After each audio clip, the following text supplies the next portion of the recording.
Wait.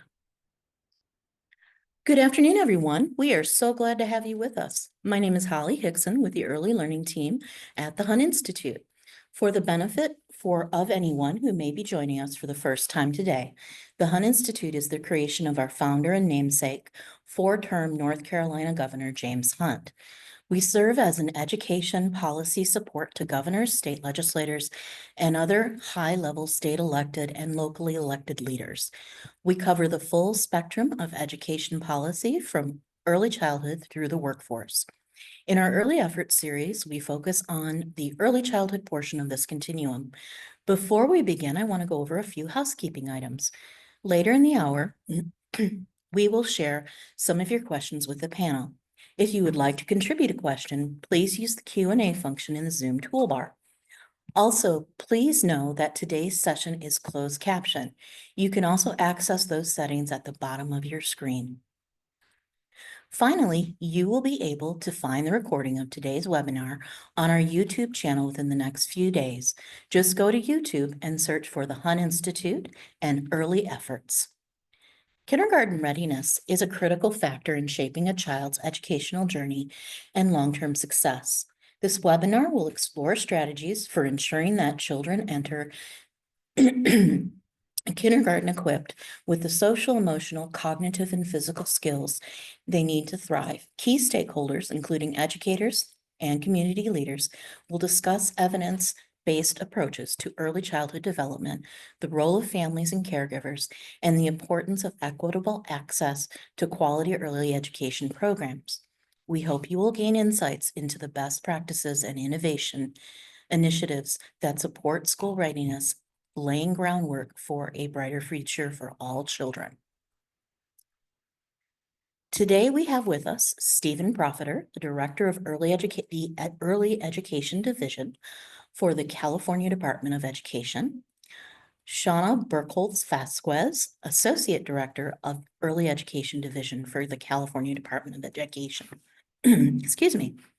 And Dr. Karen Menke-Pasorek, published author and professor emeritus from Eastern Michigan University. Excuse me, pardon me. And we're going to go ahead and start off our questions. Stephen, you're going to be the first question we ask today. In the fall of 2025, California will begin to offer transitional kindergarten to all 4-year-olds throughout the public school system. Can you tell us more about this rollout? Absolutely. And thank you for that question. Thank you, Holly and the Hunt Institute, for the invitation to speak to some of the work we're doing here in California. I've had the honor and privilege of working with Shanna and our team back at CDE on the rollout of transitional kindergarten, or TK as I'll call it, as part of our UPK, Universal Pre-Kindergarten effort. So just for some context, California is home to about 888,000 3- and 4-year-old children. And within that, thinking about the settings where children may receive their education or where there's options, we have 834,000 licensed center and family child care home spaces for children birth to age 12. And there's about 512,000 specifically for preschool centers. So that means that we have close to the same number of 3- and 4-year-old children as we have licensed spaces for children birth to 12. So when you consider, that, TK really kind of helps fill this gap that we have in access for families, as well as creating another opportunity or another option for families in their communities, because our schools are in our part of communities. And so, with this TK rollout and with more families having access to a public pre-K option that's part of, California's education guarantee, the hope is that it will alleviate some stress on a system that was only really able to provide access to a small percentage of eligible 3-year-old children and infants and toddlers, importantly. Since the expansion of TK, we have seen the number of 3-year-olds increase in programs like our subsidized California State Preschool program. The expansion of TK has also provided an opportunity for more of the K-12 system, which we refer to now as the TK-12 system, to recognize early childhood as or early childhood education, I should say, as a vital part of a student's continuum of learning. TK really is a bridge between early learning and the TK-12 system, as well as public schools together, and really bringing public schools closer together, more public schools, I should say, as they learn from our community, other community partners, and create a community of support for children as they transition from an early childhood setting into kind of the TK-12 setting. With the expansion of TK to serve younger 4-year-old children, it came on pretty fast. The legislature, though, was intentional about rolling it out incrementally, so that the birthday cutoff was gradually increased each year. And so because of that, we aren't quite yet at full implementation. We'll actually be there next year in the 25-26 school year. Part of our role at CDE was to support the field, of course, with this transition. So as part of that, we distributed funding for universal pre-kindergarten planning and implementation to every district and charter school that was required to implement TK, as well have developed hundreds of pages of guidance and webinars on how to use funding, and guidance around community engagement, facilities, curriculum, assessment, workforce development and recruitment, and more. We even developed a toileting toolkit in response to questions from the field on how to support younger children who need toileting assistance, or children who had toileting regressions in early primary grades. And we didn't create this guidance alone. We formed constellation teams that were made up of interest holders, district leaders, researchers, and individuals that are supporting TK implementation. So a lot of collaboration on the development of guidance documents to make sure that it was responsive and reflective of the voices and perspectives of people who were critical in implementation. And as we think about anything done on the scale of this, really creating a new grade, rollouts had its ups and downs. Some programs need more support with shifting to using pre-kindergarten curriculum and assessments. Others might need support on how to configure facilities to accommodate younger students, and others, finding educators to teach TK, folks that have the right credentials or the right education, to really support younger children's learning. So, we've seen some immense improvement over the last couple of years, and we're really happy with how districts and charter schools have embraced TK. And I know Shanna's going to speak to more about what we've done to support school readiness. Thank you, Stephen. I do have a follow-up question for you. We are hearing a lot about mixed delivery and the concept of family childcare homes and licensed childcare centers. How is transitional kindergarten? Is a family able to receive transitional kindergarten in a community setting, or is it only going to be offered within the elementary schools and charter schools? Great question. Oh, go ahead, Shanna. I was just going to say I can jump in on that one for you, Steve. So currently TK is only funded through our public schools, and it's also only for 4-year-olds. So we do have other state subsidized programs like our California State Preschool Program, and that's offered in mixed delivery settings, and it's available primarily to 3- and 4-year-olds.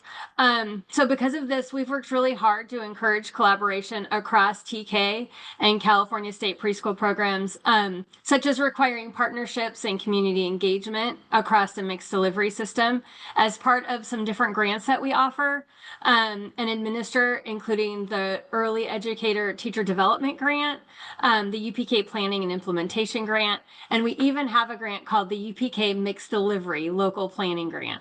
So in terms of time outside of school, California's invested significantly in funding in our Expanded Learning Opportunities Program, and that provides free before and after school enrichment and learning for TK to 6th graders on and off school district campuses. We have about 80% of our school districts and charter schools offering this program to TK students. And we also know that about 10% of districts combine TK and our state preschool program to create a full day of learning. Wonderful. Thank you very much, Shanna, for that. And so, Shanna, I'm going to ask you the next question. How does California define kindergarten readiness? Thank you. So actually, we like to flip that and reframe it. And we like to think of it more in terms of a school or a TK kindergarten program being ready for the child versus putting the onus on the child or family to be ready for kindergarten. We think this is a really key distinction and one we go into quite in depth in our transition to elementary school toolkit that we've provided. It focuses specifically on that transition from early learning into our TK-12 educational system. We know kids go through lots of transitions, but we focus specifically on that one. So to do this reframing, we think it's important to have a foundational understanding of child development, which sets the expectation of what children are developmentally ready to learn in the early years leading up to TK and kindergarten. And so at CDE, our North Star is on what children ages 3 to 5 are developmentally ready to learn. And they are detailed in our newly revised preschool transitional kindergarten learning foundations, which reflect the most updated research on child development across 9 different domains of learning.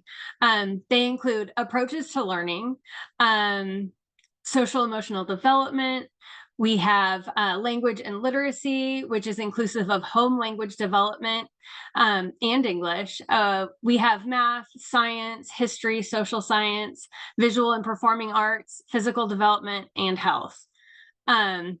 And so California, as I'm sure many other states have also done, created early learning standards that focus on the whole child and have also gone through a process to ensure alignment between them and the kindergarten standards. So because we want to make sure there's that seamless transition from one grade to the next. So when we think about defining or measuring school readiness, we like to frame this as what educators need to understand about children's strengths, very much of a strengths-based approach in preschool and transitional kindergarten, and what this developmental trajectory looks like to scaffold and support children to reach their potential. To best understand children's strengths, we use the Desired Results Developmental Profile, or the DRDP, child assessment. It's required in California state preschool programs and is optional in TK, though we have about 25% currently of our TK classrooms using the DRDP. This observational assessment is strength-based in that it follows a developmental continuum aligned to our early learning standards and is focused on individualized support and scaffolding based on assessment results, as opposed to simply collecting this data on children meeting certain thresholds. So this assessment also covers many different learning areas such as language, literacy, math, science, social and emotional development. You can see the connections between the preschool TK learning foundations as I read these off. And we align this assessment closely with our learning foundations, as I just mentioned, as well as the kindergarten Common Core to ensure a smooth transition from infant, toddler to preschool and through kindergarten, and then even up through 3rd grade.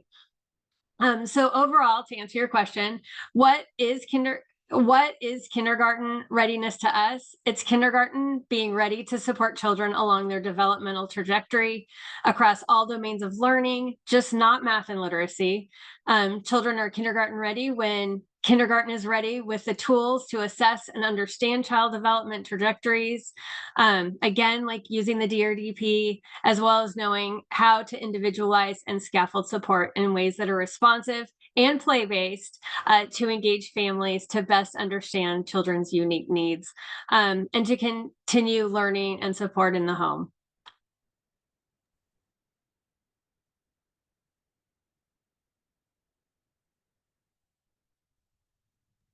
Thank you, Shauna.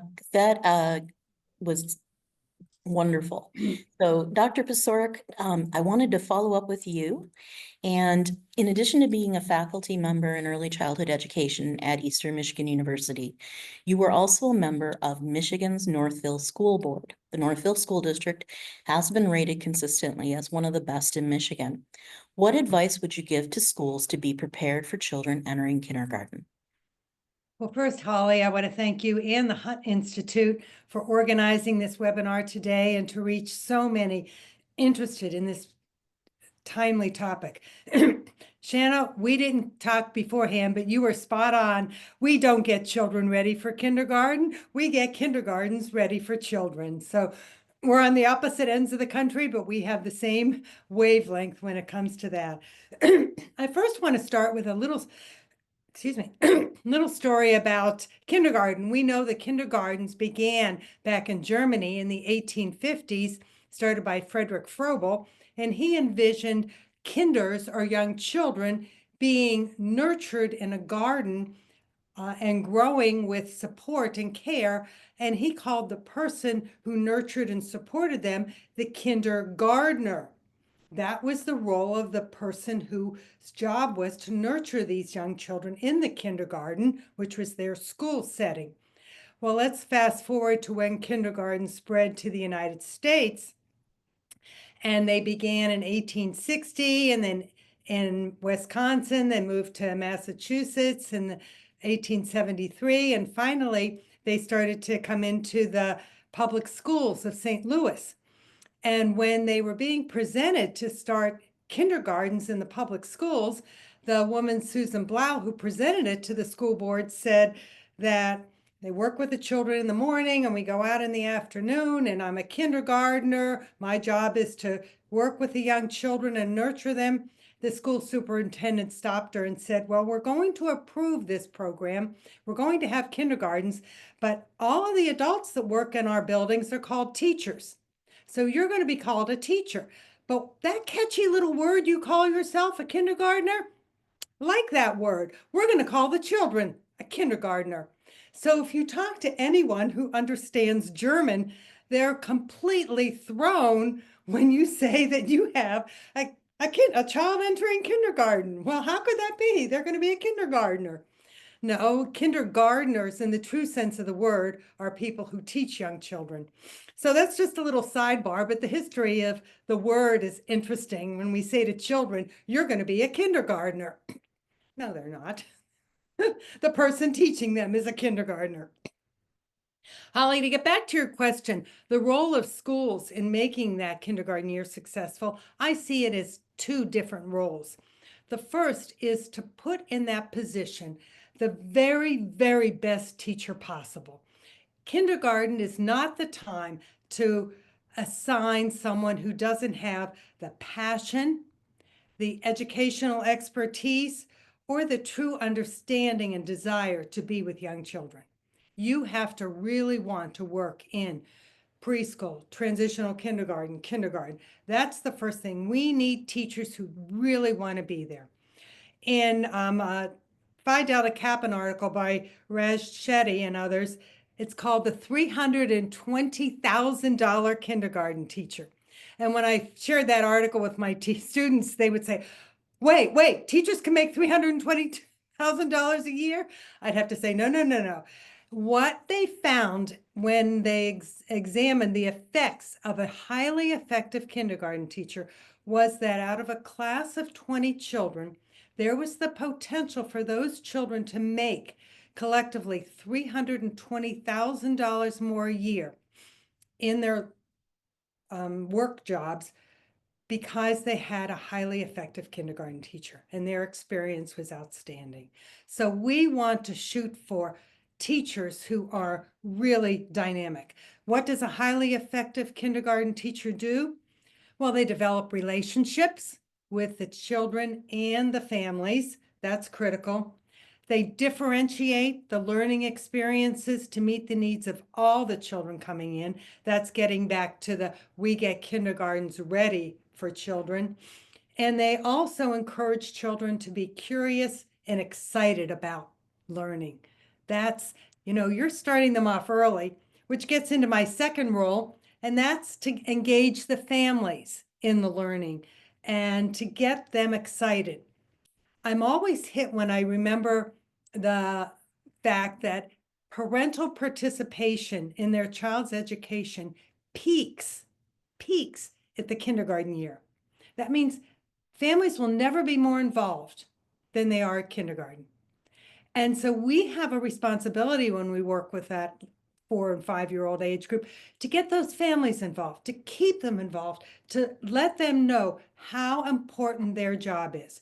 Frequent communication, letting them know how school is going, opportunities for the home environment to contribute to the learning so that it's a partnership back and forth. It's not just you're sending your child off to us for 6 hours a day, 7 hours. It's what can we do together to make this a successful experience for all, for the children, for the school setting, and for the family. So those are the things. I do hope that we continue to investigate this fascinating year of 4s and 5s, and I applaud California for what they're doing with their transitional kindergarten. And I have to put a little plug in there that I am the proud grandmother of 4 children, 2 of whom are kindergartners now. I have a kindergartner in Iowa and a kindergartner in New Jersey. And I also, since I retired, I actually should say I failed retirement because I am substituting in our local public schools. And my favorite grade level is kindergarten, which I have an assignment to do this coming Thursday. I'll be in a kindergarten. So I guess, it is a topic true and dear to my heart. So I'm looking forward to continuing the conversation for the rest of our hour here. Dr. Pasoric, those are some of the luckiest kindergartners in the universe. So our next question is for Stephen. What guidance does California provide to transitional kindergarten programs to ensure children's school readiness are supported and instruction is developmentally appropriate? Great question, but before I go into it, I just wanted to acknowledge Dr. Pazorik's failing at retirement. I look forward to failing at retirement myself, and I hope I find myself in a preschool or a TK classroom.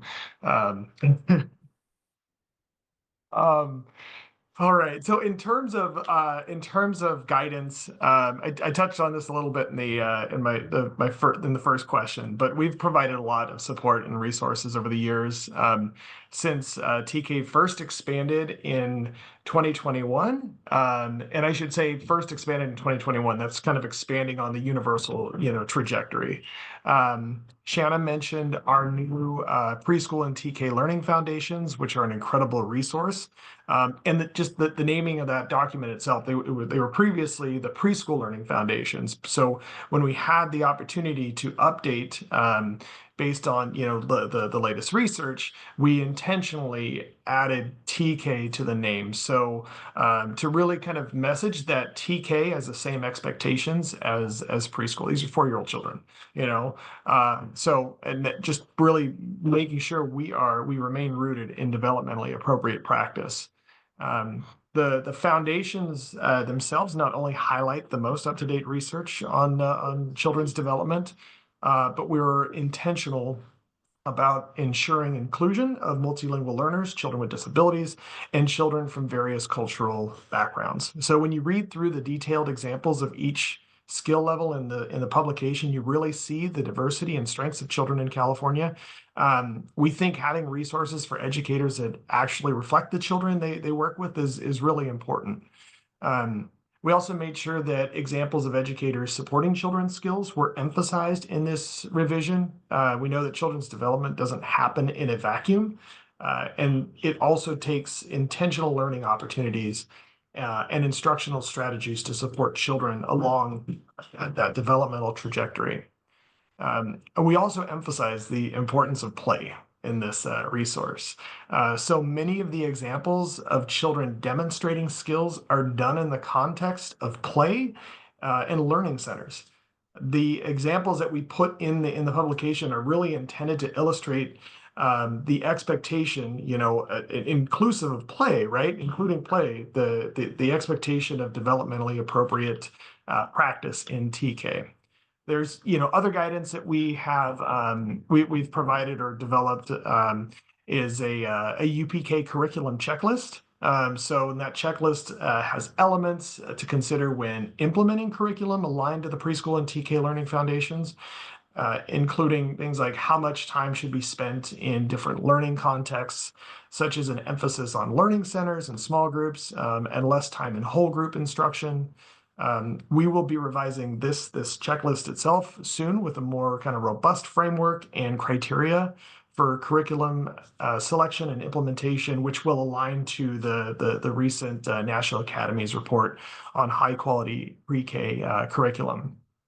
We've also released some toolkits that were in direct response to needs from the field. And I want to give a ton of credit to Shanna here from our department, who really led the development of a lot of these resources. So one was a transition to elementary school toolkit to support district and educator practices in helping children and families with a smooth transition into kindergarten. A second, and I think this is there, we've had more puns, more jokes, but really had a lot of fun with this, and I think it's been really well received, was the toileting toolkit that we mentioned earlier to support districts serving younger 4-year-olds who may need toileting assistance. And we're currently working on a family empowerment toolkit because we know that engagement with families is well established in early education, and maybe less emphasized or accessible in some public school settings. But we still think these are incredibly valuable and important. So those are just a few of the supports we've provided.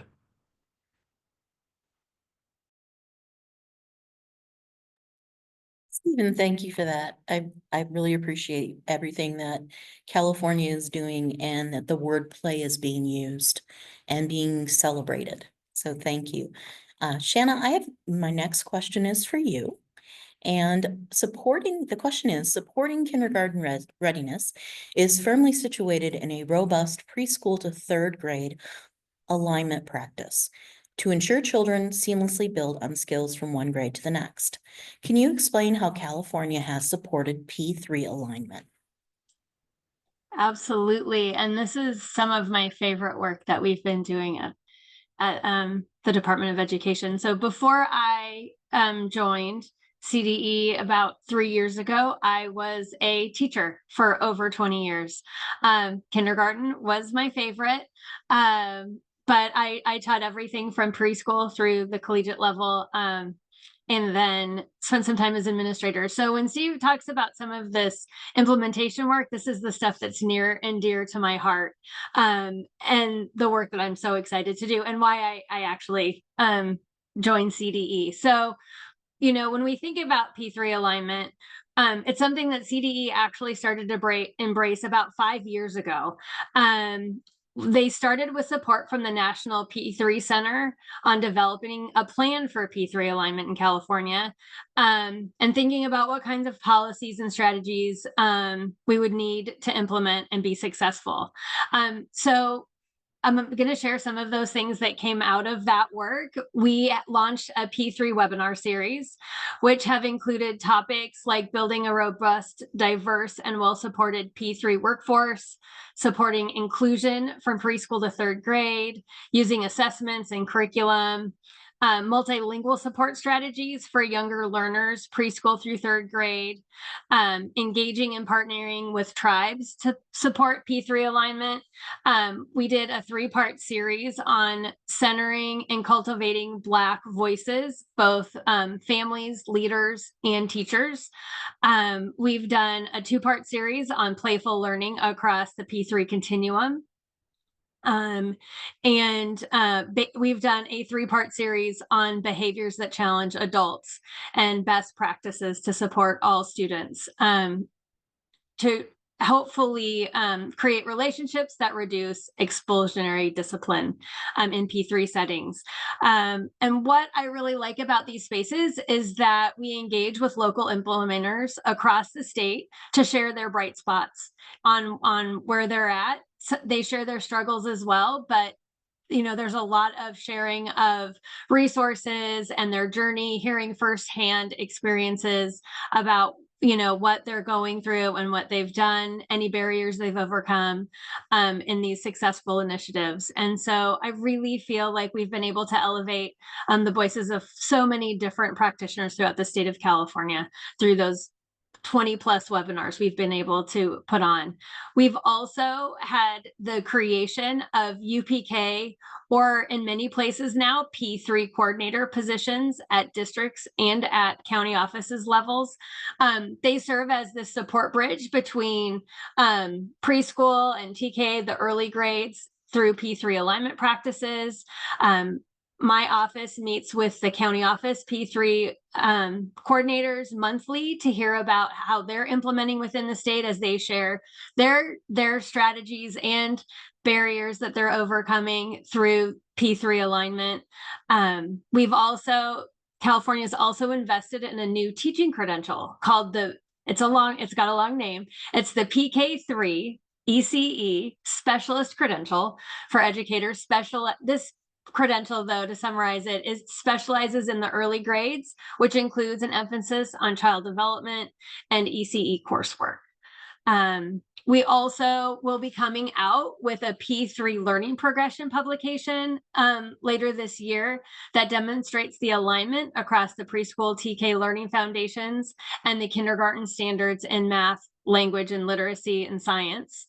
It also includes examples across the P3 continuum of developmentally appropriate practices to support so that educators can really and leaders can really see what that continuum looks like. So there'll be examples to really showcase that. We also created K through 3 learning progressions in social, emotional, and approaches to learning skills to demonstrate to educators the continuum of development in these skills, which is so important.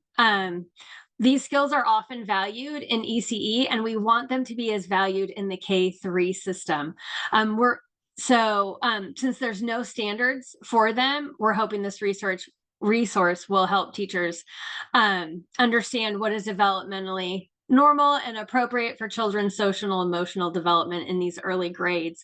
Really trying to take what we're learning and really push that up. We often hear about that push down, but we really think all of those great practices should be pushing up and influencing the older grades through P3 alignment and up if we really wanted to think about it that way. And so we also are revising the DRDP child assessment, as I mentioned earlier. And that's available birth through kindergarten. We're extending it to 3rd grade for the measures of social and emotional development and approaches to learning, since we heard from the K3 educators that they typically only assess math and literacy skills, but we're really interested in having access to assessment in the other skills that are important to a child's well-being and ability to learn. We still have a long way to go in our P3 work. We're really still working to make sure that learning is joyful and playful and all students have a sense of belonging, but we're really excited about the progress that we've made and feel like we have some bright spots in our state so far. Shanna, thank you for that wonderful answer. And for those listening in, the chat, as we're talking about these tools, we're dropping links to everything in the chat for you as well. I also want to remind you that if you have any questions, we're getting close to the time and we're going to open this up for question and answer. Go ahead and put your question in the chat. In the Q&A box, and we will, that's at the bottom of your screen, and then we will go to those questions. So my next question is for Dr. Pasorek. Dr. Pasorek, my next question, I believe you have already answered, is schools should be ready for the child to enter kindergarten. So I'm going to pivot just a little bit. Could you talk to us about what how our higher ed programs across the U.S. can help to prepare our birth to kindergarten, birth to 3rd grade teachers? One of the things that I know that you were very pivotal in the state of Michigan was bringing a early childhood teacher credential to the state. Prior to that work being done, the credential was an add-on, and now the state has, I believe they still have a full teacher credential, and I know you were active in that work. So just to pivot a bit, could you talk about how to prepare those teachers and what that should look like? Sure. Thank you for that question, Holly. It does tie into what Shanna just said about the new teaching credential being developed in California. So I think all states are getting on the bandwagon of we need teachers who are specifically prepared to work with our youngest learners. And that is so critical. Standards that are not just watered down from elementary when you talk about early literacy or early numeracy kinds of standards. They have to be specifically written, looking at the whole child, all of the developmental domains, the social, the emotional, the physical, as well as the cognitive areas of development. Those have to be part. Matching the state standards with the learning experiences that are going on. So any good early childhood teacher preparation program helps students be well versed in what they need to do to help those youngest learners be ready as they move through the school years. If I can switch back to pick up a little bit more of what we were talking about earlier about families and their participation.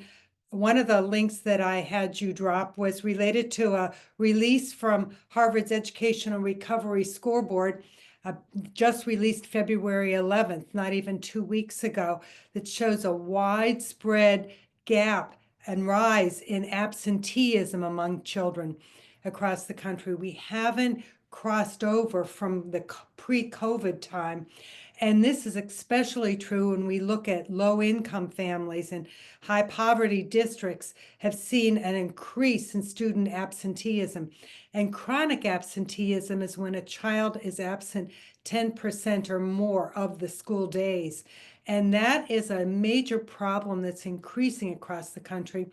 And I think that gets back to what we were saying earlier about helping families and children grasp the critical importance of being in school every day. You have to be in school. You can't stay home. It's being exacerbated by parents being able to work remotely. Oh, I don't have to be into the office on Thursday and Friday. Let's just go drive and go here and go different places. So they're pulling children out of school. So granted, they can have some educational experiences possibly when they're traveling, but they do need to be in their home school or have consistent, regular connection to peers and the educators in their life in order to progress through the school system. So that's an issue, is how do we get children and families to recognize how important it is to be there every day? How to get them up is tomorrow a school day? Do I get to go to school tomorrow? We want that, whatever age, don't lose that passion for learning and wanting to come to school. So there's a lot that we can do, whether it's in higher education to get teachers excited about going to school every day, as well as children excited to be there to learn. So those are some of the things that are critical, that are on the radar screen of making sure that schools are successful when children are in school. That's how you get to be a successful learner. I think one of the greatest struggles to children not being in attendance is oftentimes the school is where they're getting most of their nutrition from, in homes where the rising cost of food and to not have them in attendance, or I know that districts to save money are cutting busing routes, or they're having the families bring the children in and then giving them a pass if the family is not able to provide the transportation for that child. So it's definitely a struggle. That's an And issue we wrestled with on the school board, Mhm. cutting transportation. It's required for children in special education to Right. provide transportation, but not for non-special ed children. And some districts, I know in Michigan, in some tight times, were eliminating busing or centralizing busing. Your child had to go to the local elementary school, there was no drive through the neighborhoods kind Right. of approach. Yeah. So yeah, always issues to get children in schools. And as I will never forget my little one who is now 30, but she did never wanted to miss school and would fake being well, not being sick, well. So I concur with school learning is a joy, and until it's not a chore. And so really reflecting on that is so important. So my next question is to all three of you, and actually this will answer one of our questions that we have in the chat. The release of the National Assessment for the Education Progress Report came out last month, the NAEP. And children born just before or during the pandemic are beginning to enter pre-kindergarten and kindergarten. The NAEP shows drops in reading scores for those for children below the already low scores from 2022. If all three of you could talk about what steps are being taken, and what do you feel should be taken, or do you feel should be taken to support reversing this trend for children in literacy?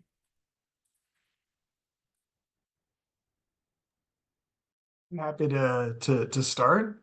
So I think we go back to the preschool and TK learning foundations and the desired results developmental profile, right? Kind of so focusing on that, because they were developed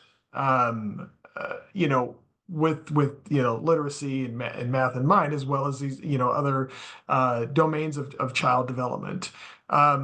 The resources themselves only get us so far, right? So we think a lot about kind of like the humans who have to kind of use the resources and support children's development with these tools. So we think a lot about we think one of the things that would help is dedicated funding to support robust professional development and coaching to use these foundations in preschool and TK settings.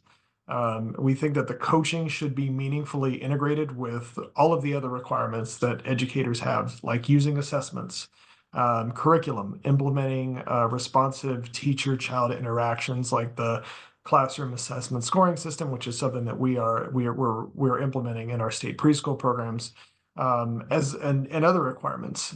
So just integrating so that so that like we're not just kind of investing in this thing or this thing solely, right? And things get siloed, maybe even lost. We want children to experience integration in their learning and develop the whole child. And so we need to think about the investing in coaching and professional development for our educators in the same way. So in California, like specifically in our TK-12 system, the governor, the legislature have put a lot of funding into literacy coaches in TK-12 settings, but we'd like to see similar investments in early childhood education as well, because we know, right, often the gaps that we see in children's language and literacy in kindergarten doesn't easily disappear. Oftentimes it gets wider over time. So we think we really need to start investing in those supports before kindergarten and align professional development and coaching with the most up-to-date research on children's development in language and literacy skills and how to support these skills in developmentally appropriate, linguistically and culturally responsive ways. I'm going to jump in and say exactly, Stephen said it. He nailed it. Those are the kinds of things that we need to do, is much more preparation for the staff, as well as families understanding their role in helping their children to love literacy, to want to come to school and understand early reading. Years ago in Michigan, we had a program that was called Ready Kids, Read and Educate to Develop Youth. But they were books, little packages that were given to each family at the first well baby checkup, as soon as your baby was born, then at 1 year and 2 years. You got these little kits. Inside was a book and a little cassette tape That's how long ago it was. And lists of appropriate children's books and things to do with your baby to help them learn to love literacy. And that continued through the early years before they were able to get into preschool or some of our earlier education settings, and to have families understand, yes, they do have a role in helping their child and to learn to read. It's not just something the teacher does. When you get to school, you'll learn to read. You know, driving down the street, what does that sign say? Oh, you know what? That says McDonald's, or that says, you know, the grocery store. Those are the kinds of things that we want families to know, that they are their child's first and most important teacher. And then they come to school, but learning starts at home. And well, here's what you can do at home to help your child. So when they come to school, they can write those letters. I just got a thank you note from my 3-year-old grandson, and it was a G for his first name. You know, that was a G. Okay, he couldn't write the rest, but he wrote the G. So those are the things that happen early and often as children move through. His big brother wrote his name, but not the little one. So Stephen, thank you for what you said. That was spot on. Shauna, do you have anything to add to that? I have nothing. I knew once Stephen and Karen got to this question that they were gonna bring it home. So no, I don't have anything to add. So we're now going to go to our questions from the chat. And one of the questions is asking, kind of to follow up in what we've been talking about, is how do we include parents and help schools and families to understand that they truly are the first teacher and the learning does begin at home. I think one of my favorite quotes is, the best laptop for any child is their parents' lap with a book. So what are some tips that you can give to build that family engagement and to empower parents to be that first teacher? Because it's concerning when you hear that the statistic about kindergarten being the peak of family engagement. I'll start with that one, Holly, if you don't mind, Stephen and Shanna. So many parents are so worried about, what should I do to get my child ready for kindergarten? All those kinds of questions that come up. It seemed for many years I would get calls from local media outlets at the middle of August. What do parents do to get their child ready? Well, 2 weeks before they start kindergarten probably isn't the time you want to be doing that. But I think parents are so worried about numbers and letters and the academic qualities. But if you ask teachers, they are more focusing on what we call the soft skills, or the executive functioning skills. So what can families do to help children develop some independence, creativity, and problem solving? How can you figure some things out for yourself at school? Self-control, perseverance, and resilience. What can you do if you can't figure out how to open your lunch? What are some other ways to get around that rather than not eating what I put in your lunchbox today? And the last one I think is most important, and it's bared out by the research from the High Scope Foundation, the Perry Preschool Study, and that's giving children opportunities to make choices and understand the consequence of their choices. Those are things that families can do at home to prepare their children to be ready for school. What can you do? You make a choice, you make a decision. Well, that's a choice you made. You chose that. Those kinds of things that we can have families understand. Sure, numbers and letters are good, but can your child take care of themselves and their possessions? Can they come up with a different way to solve that problem? Can they have self-control when they're in a play situation? So letting families know early, these are some things that can be done to help their child get ready for school. Karen, that makes me think about, we have a social media and communications campaign that we've been working on in California.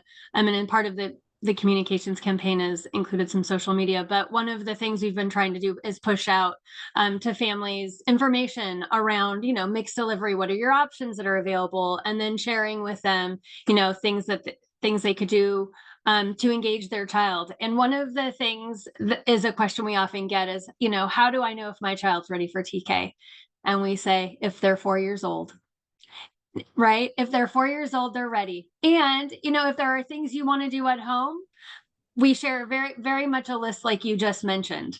You can help them be independent when open their snacks. You can work on toileting independence. You can work on sharing. You can work on, taking turns. All of those skills that you talked about are really in alignment with what we try to share with parents of this is what they need to enter TK. And we'll work together with you on the rest. And I think that goes really hand in hand in alignment with our last question around reading skills and really making sure that we stay developmentally appropriate, which are those skills you just talked about in terms of getting a child ready for school, so that they're given opportunities once they get there to play in developmentally appropriate ways and to engage and to learn all of those negotiating skills that we know are so important and will really support them in developmental ways as they progress through that P3 system. But yeah, I so enjoyed your response. Thank you. Yep, we're all together on this, aren't we? And also the importance of play. I think helping families understand the critical importance of play opportunities in the classroom. And for teachers too, the responsibility to explain that they may think children are just playing, but look at what they're learning. How are you matching? I tell educators it's a responsibility to show the families that this is the state standard that was met through this activity. You think they were just, going out and collecting leaves, but look at the standard that is matched through that activity. So that's a little bit more onus on the educator to document the learning that's occurring. So families look at it and they say, oh, all they do is play in kindergarten or TK. Well, no, this is what they're doing. And part of your job as a teacher is to let them know how they're learning, not just the families, but other administrators in the building, other teachers at other grade levels, because every kindergarten teacher in America has had a higher level grade teacher say, oh, you have the best job. All you do is let your kids play all day. And but I tell teachers, say, if I didn't do my job right, you wouldn't be able to do your job down the road. So yeah, but yeah, there's a lot that families and educators can do.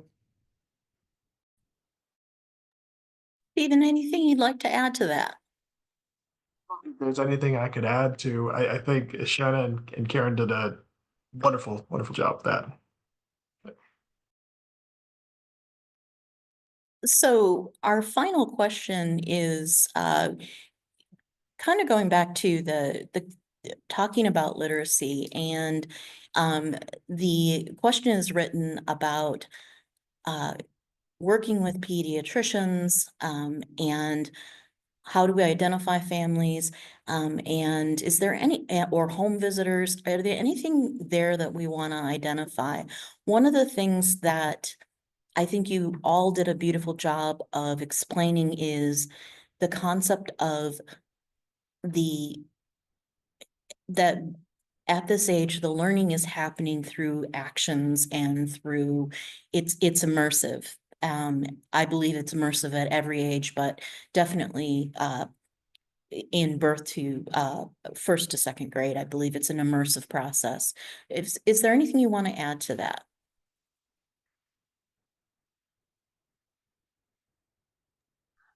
I think I'll just start with this. I will say that one of the things that I think is exciting is that when California invested all of the money that it did in our universal pre-kindergarten, it did it along with a whole host of other initiatives used to support the whole child. So it also invested in our expanded learning opportunities. It expanded to universal meals for all children. There was funding put in there for community schools, and other initiatives to really look holistically at supporting the whole child, and really, and that includes also their families as well, right? To really, because I think sometimes that can happen. We can focus in on maybe on our area of supporting a child, but really we need to be looking at the whole family, whole child approach. And so I've just always thought and been really proud of how California, when it had this whole initiative around supporting the whole child, I think it goes a long way in addressing a lot of what you were talking about. Yeah. I'm pleased to see and hear so much about what's happening in California. You really have taken all the research that's out there and have put it together and have a really cohesive approach to solving a lot of the issues that we have. So kudos to California and many of the other states out there that are doing wonderful things with children and families, so that we know we always can continually improve what we do.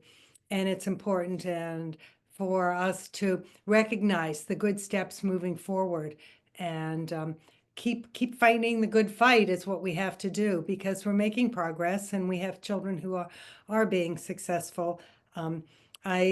On social media, I stay in touch with a lot of my former students who are now out there doing wonderful jobs, like Holly and others. And Kelly, who is teaching kindergarten in Michigan, has for a number of years posted just recently, the biggest change I've seen in the last few years is in the emotional regulation and problem-solving skills, lifelong skills, she called them. And these are needed to be successful in kindergarten. So getting the message out about how important it is for children to have those social and emotional skills as they navigate life.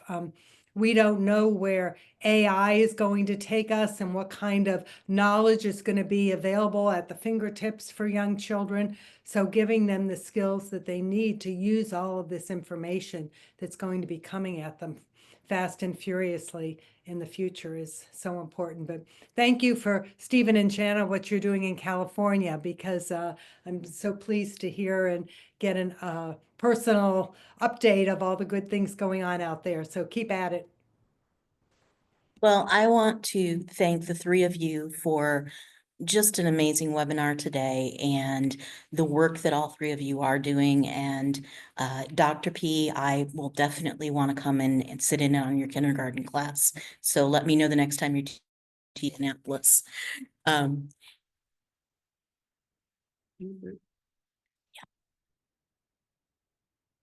So we are frozen. Yeah, completely. We thought that maybe was happening. We're going to go ahead and wrap things up for today. Thank you very much to our presenters, and Early Efforts will be back in with a infant mental health and early childhood education and the cross collaboration. Have a wonderful, wonderful rest of the month of February, everyone. Take care. Thanks, Holly. It was Thank good you. to meet you, Stephen and Shanna. I enjoyed it very much. Thank you. Thank you.